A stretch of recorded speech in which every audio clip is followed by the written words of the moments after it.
Welcome back to our studios again. We notice a high rate of divorce these days, and a lawyer friend told me that as at February this year, they have recorded about 4,000 filed divorce suits. Do you have any idea why this is happening? My sister, the truth about the matter is that people marry for the wrong reasons. Really? Yes. How? Let's begin with the men. A man wants to marry a lady that has figure 8, a girl that is presentable and beautiful to behold. Some of us are attracted to fair girls, the one that has onshore and offshore dichotomy. You know what I mean? Yes. Yeah, I don't know what you mean though.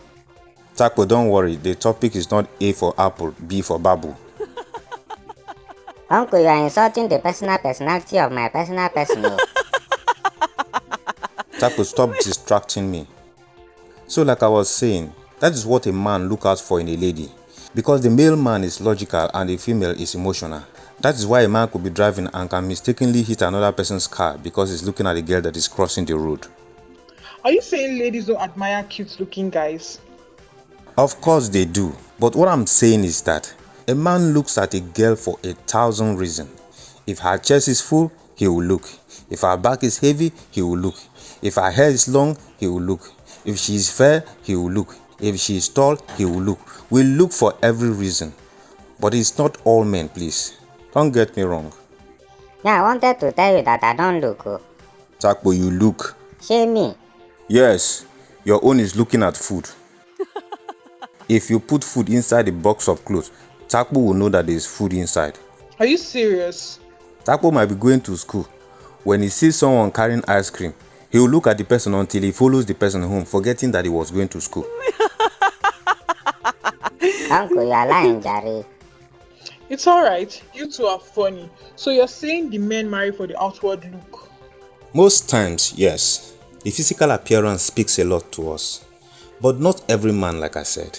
Then for the ladies, they like cute looking guys too. But the girls of today are more concerned about your pocket. Again, not all the ladies, but the majority. They want that guy that is living in a duplex, owns a car. All of that is good, don't get me wrong, because a woman needs security. But the problem now is, some of these guys that own all these things, some of them already have girls that are fighting for them.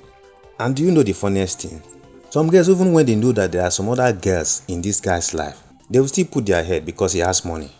Then when he's carried away by your beauty and marries you to his house, you start complaining that he's cheating on you. But you saw it before you came in. Wow, I see. Yes. Uncle, be careful how you talk. You know, one pastor was preaching that it is stingy men that are saying women like money. If a woman doesn't like money, is it your face that you like? Exactly, how about that? That is the major problem we have in our society today. Because if you look around, most of the marriages that are failing these days are the Christian marriages. Because these so-called men of God that are supposed to be telling people the truth, they don't say it. They rather want to tell people enticing words, things that will attract people to their church. Those are selfish pastors. Don't think that they are preaching to help you. They are just doing business. They need membership. Because the larger the congregation, the more the tithes and offering. Both men and women like money alike. But when it comes to marriage, that shouldn't be the reason why you want to marry a man. That pastor that was saying that, is he married? If yes, was it because of money that his wife married him? If that is the case, then he's not really married. What he has is just like hiring a commercial sex worker to give you children and keep you company. Whenever his money ceases, that lady will either leave him or stop loving him. That's just the truth. So they should marry less privilege, Abby. You are always speaking upside down. Of course, before you marry someone, you should be capable of taking care of you. I said it before. Check if the person is hardworking and has potentials.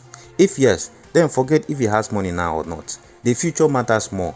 Because there are some people that have money today, but their tomorrow is bleak. I've seen it before. There was a lady that got married to this very rich guy. She was enjoying the money all along, not knowing that this guy was a debtor. He took a loan from the bank and for whatever reason, his plans didn't go very well. This is someone that was cruising in G-Wagon, living in Lekki, Lagos. 3 months after their marriage, the bank seized everything from him. I'm sure you can finish the script for yourself. Wow, this is serious. I'm sure you've been watching the news lately and you've heard of thousands of people that are losing their jobs due to the current pandemic. Now you marry the guy because he has money. Then all of a sudden, he lost his job. That money that you married for is gone. My dear, tell me now, will that marriage still continue? Some of these girls that are looking for rich men, sir, is their father rich?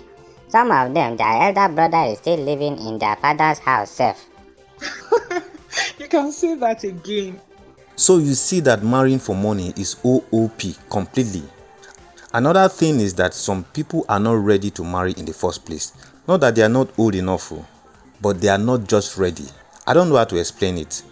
And sometimes from when we agree to marry each other, all we do is plan how the wedding will be a success. Yes, all we plan is the wedding, not a lifetime together. You see some people spend millions for wedding, few months down the lane. In fact, I've seen an expensive wedding that lasted just 3 weeks. My goodness. Auntie, this one is your badness. 3 weeks. Despite the fact that some churches have mandated that without marriage counseling, they won't wed people. It's a lie. After going through the marriage counseling classes, they still divorce because the problem is not being counseled. There are selfish motives in the hearts of the people that are involved in this relationship. Some are looking for who to carry their burdens, yet they don't want to carry another person's liability. And some allow a small matter that they would have settled between themselves to grow into a monster and break their home. Some their problem is that they don't talk, so they pile up things in their heart until the day they burst and they can't take it anymore. So what would you advise, for people to curb these failing marriages? As a matter of fact, some people are even afraid of getting married in the first place because they are scared of divorce. One thing boys and girls should understand is that marriage is not bed of roses as we see it from a distance. The ugly side of your spouse will hit you harshly, and we must understand that there is nothing like a perfect marriage. Even the marriage counselors, the pastors that preach about marriage, they can't tell you what they are facing behind the scene. It's a collective effort from both man and woman to make it work. Some people are Mr. Right, some are Mrs. Right. Whenever there's an issue, they feel the other person is the problem. They are always right. No, it shouldn't be like that. Tolerate each other, bear each other's burden, forgive easily, if possible, forgive instantly, but let the offender endeavor to correct their mistake so that there won't be a recurrence. Above all, marry your best friend. Choose a good father for your children, not a handsome rich guy for yourself. Choose a caring mother for your kids, not a figure-8 light-skinned damsel for your personal pleasure. These are the wrong things we marry for, selfish motives. Marriage doesn't work that way, and if you have an issue with your spouse, seek marriage counseling. Don't go about telling friends and relatives. Another thing is that we marry people we barely know. This is what I wanted to say. Yes, don't get me wrong.